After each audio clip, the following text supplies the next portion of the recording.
This story was kind of a breaking one, coming from Catherine Herridge, the only investigative reporter I think that ever worked at CBS, who's now on her own. Well, according to one whistleblower, and she's getting this from Josh Hawley out of Missouri, the senator. According to one whistleblower, the night before the rally, U.S. Secret Service repeatedly denied offers from local law enforcement partners to utilize drone technology to secure the rally for Donald Trump.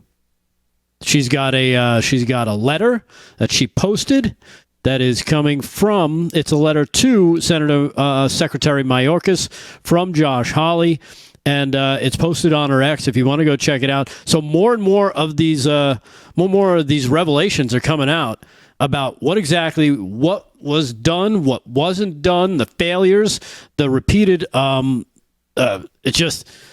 It's like I can't really say that. When things go badly, they use certain terms to phrase how badly things look, like doing something to a football. That's how bad this is starting to look for the Secret Service and the effort that they put in to securing the Butler rally site for Donald Trump almost 2 weeks ago. The other interesting thing is Hawley says the whistleblower further alleges that after the shooting took place, then the Secret Service changed course and asked the local partner to deploy the drone technology to surveil the site in the aftermath of the attack. Yeah. So it's amazing because we found out that the kid who pulled this off, I won't even say his name because he's a dead scumbag. We don't need to talk about him. But he actually made multiple trips to the site and did some drone reconnaissance. He also did some other reconnaissance. He did more reconnaissance of that site than it seems like the Secret Service did of that site, which is amazing. And they're also saying that they did find bombs that they feel he was going to use as a mass casualty event. I mean, every 20-year-old knows how to do that out of high school, right? Yeah, pretty much. That's what you go to school for, isn't it? Yeah. Project Mockingbird, right in your face. Anyhow, so we're finding out more, and it's gotten to the point, I don't know if you caught Bongino's show today. He actually made a pitch to Donald Trump. He said, if you need me to come in and clean this up, he could. I'll do it. I believe him. Which is surprising because he's, as a former Secret Service agent, he's taking this very personal about what has happened, how it's been handled. Of course, the former director who just resigned, Cheadle, and the new interim director, who I think is Doug Drow or something like that, who was part of the problem. I guess because claiming from what Cheadle claimed, she did not herself, and these are questions from Lauren Boebert, if you remembered.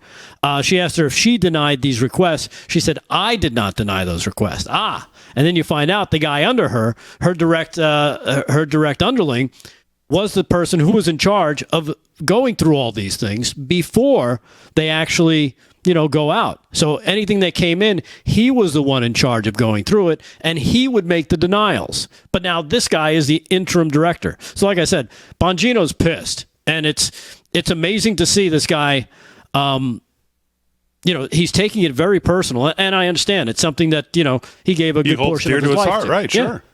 And he knows a lot of great people that are still there, that are tipping him off, what's going on, what should be done. And he said, swear me in, sir, I will do it if you win. So we'll see. We'll see how much more gets exposed as this story continues to unwind. I mean, let's not also forget the New York Post version of this story today also makes mention of the fact that there was actually an officer who was supposedly assigned to that roof and decided to leave because he, quote unquote, said it was too hot. Too hot, yeah. Wow. And again, when you start to add 1 + 1 + 1 + 1 + 1, and then you say to yourself, well, how does that not equal, sir, you can't take the stage? Right. There's too many loose ends here. Nobody knew the guy wasn't on the roof because it was too hot? Did he tell anybody, hey, it's too hot for me to stay? I mean, does that sound even plausible? Hey, Johnny, you're assigned to the roof. Okay, I'm going to go up there. Yeah, it's too hot. I'm leaving. Okay, we're not going to tell anybody. Yeah, it's just stunning what we're still finding out. And more of this as we sit back, and unfortunately we have to wait for the truth to make its way through all the propaganda nonsense. Once it comes through, it's going to be even more stunning. And I feel like we're just starting to kind of scratch the surface. And like everything else over these last years, whether it's COVID or vaccines or something, we're going to get to the truth at some point. This one may take a new administration, which we certainly have to pray and hope and get out there and work for that we get. But if we do get that, then we'll get the truth, most likely. Yeah. Although who knows? You never Scary know. to say, but even who knows in that case if we will. Yeah, exactly.